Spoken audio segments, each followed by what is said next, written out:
Since the Thai army took over in a coup on May the 22nd, they seem to have done nothing but spend public money on propaganda and publicity and useless schemes which are probably designed to skim off a large proportion for themselves. And one of the things that they've wasted a lot of public money on are a campaign of posters. One of them is here. This is a good example of the type of poster that the Thai army are putting up all over Bangkok to try and persuade Thai people that losing their rights and living in a prison state is a good thing. Okay. Now, interestingly enough, this poster is written both in Thai and, as you can see, in English, which rather suggests that the junta is getting a little bit nervous about international opinion, which is why they are so keen to to try and persuade the international community that the coup in Thailand is a good thing. Okay, they've said it right from the start. Now, I think the best way to understand this poster and what it says, we promise to restore peace and order and true democracy to Thailand, to the people of Thailand. I think the best way to understand this is through the barrel of Prayuth's gun. Okay. Forget all those nice words. Forget the blue sky in the poster and the rays of the sun shining through Bangkok streets. No, just remember this. Look at this image with Prayuth and his gun pointing at Thai people, and now say the words to yourself. Prayuth promises to restore peace and order and true democracy to the people of Thailand. And how does he intend to do this? Well, he intends to do this at the point of a gun. At the point of a gun. Everything that he has done so far has been through the barrel of his gun. Everything else is just publicity.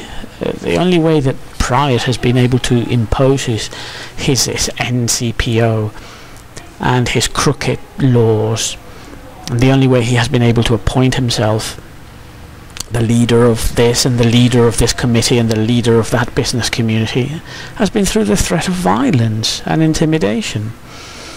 Prayuth promises peace and order, but continuously uses intimidation tactics, locking people up, beating people up, throwing them in prison for wanting to express their opinions.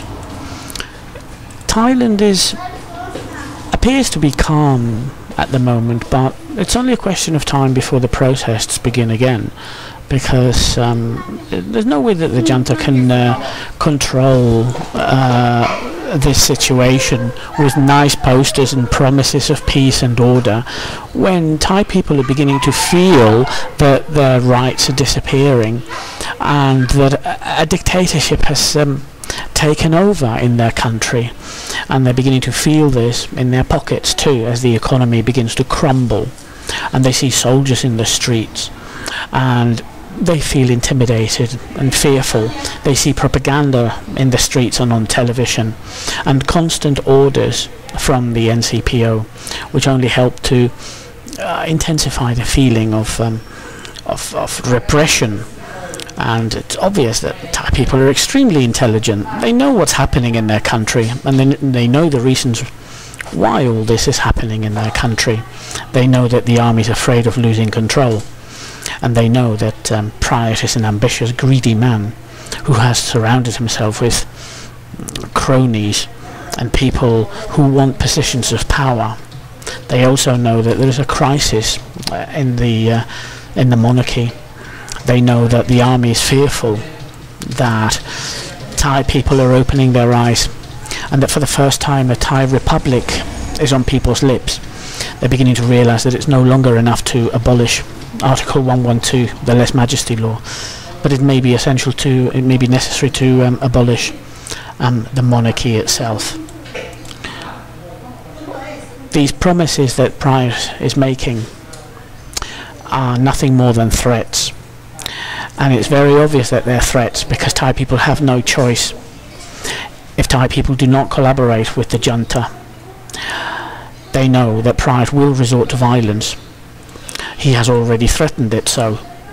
He has already made it clear that either Thai people accept the false government that's been imposed on them and martial law, they either accept that or Prayuth is willing to use violence.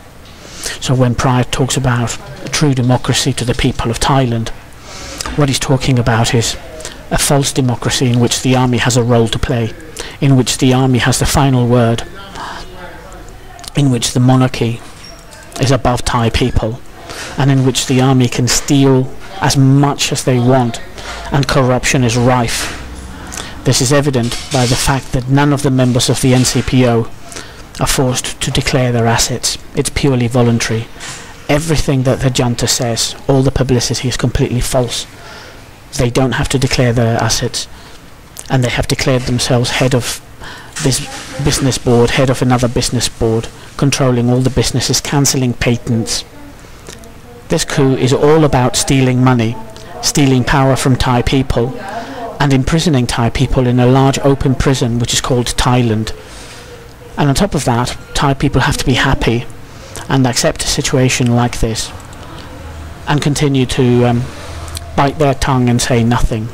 It's only a question of time before Prayuth realises that his attempt to silence Thai people and extinguish democracy will have failed.